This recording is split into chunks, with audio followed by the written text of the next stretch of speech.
covering news where you live. This is 5 News.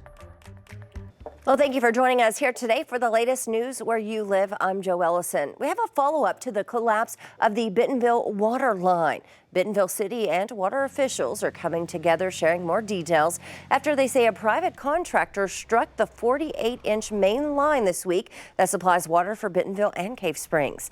Some people tell us here at 5 News they lost water for a few short hours, while others say they didn't even notice. The director of the Bentonville Water and Utilities System, Mike Bender, says on a typical day they supply over 100,000 people with water. And even though it's not fixed just yet, he says he's assuring people that there is no need for a boil order as of now. There were no concerns of contamination. We have alerted the health department. They are aware of our situation and our response, and they have no concerns for public health. As of now, Cave Springs is using the Springdale emergency water line, and Bentonville is getting help from the Rogers water system. Bentonville's mayor is asking people to conserve water where they can, but is not restricting regular use. Crews say they'll have a time frame on when exactly the water line will be fixed once they can locate the leak. They say they hope it will only be a few days. And the National Weather Service in Tulsa confirmed it was 2 tornadoes that caused damage early Monday morning in Garfield. Both were rated as EF1s with winds 90 to 100 miles per hour. The destruction path was about 550 yards wide and about 300 yards wide for the other. They both traveled about 2 miles. The damage happened about 1.5 miles northwest of Garfield, very close to Hilltop in Benton County. City leaders say they cleared around 30 trees from the roads. All right, before we get to more news, let's get a check of your weather, see what we're up against today with meteorologist Zach Scott. Hey, Zach. Hey, Joe, we've got a little bit warmer day. Technically, temperatures are going to be a little bit warmer than yesterday, but I think it's still going to be a cool day because we still have some gusty north winds. That's a chilly breeze that's going to be hanging around. You can see the gust forecast here as we go through your Thursday. I think our northeastern half will be the windiest. Once again, we're looking at gusts today, though lower, but still up there, 20 to 25 mile per hour gusts. The further southwest you go, the lighter the winds will be. You could still get gusts in our southwestern half, 15 to 20 miles per hour. So not strong enough that we should get the power issues where, again, we saw that yesterday, parts of northwestern Arkansas where we had those stronger winds approaching 40 miles per hour, kind of disrupting the power a little bit. We've seen that as we've gone through the month of March. You get these breezy days coming in here, can certainly cause a few problems. But yeah, again, I think with temperatures even a little bit warmer, upper 50s, low 60s, northwest Arkansas to mostly mid 60s to upper 60s River Valley, I think that north breeze still makes it a little cool. You definitely want the jacket to start the day. You may overall mostly hang on to it as we go through the afternoon. Another chilly night, Joe. We'll start out in the 30s again, but we do get a lot warmer going into Friday and the weekend.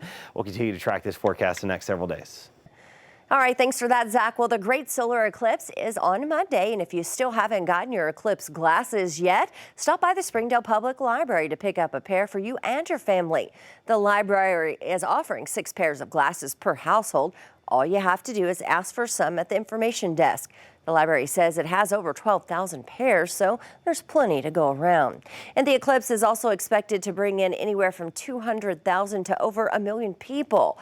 Now, the weekend could bring in more sales tax revenue than ever to Arkansas.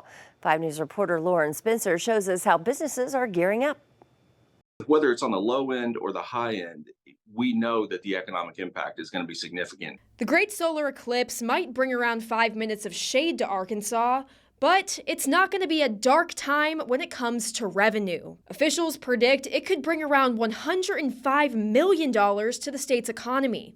Our typical sales tax on anything, on retail items, is 6.5%. We've never had this many people travel into Arkansas for one specific event. It's our chance to shine. It's our chance to put our best foot forward. And Scott Harden, spokesperson for the Arkansas Department of Finance and Administration, says it's also a chance to bring in more sales tax revenue. That's just more money to our bottom line. That's more money that we can put into the day-to-day operation of the state. That impact will be felt across Arkansas, specifically in the path of totality. A lot of these communities rely on tourism. They may have a very healthy budget next year simply because of this event. It should be a big day. Improve my economy here and make some more money.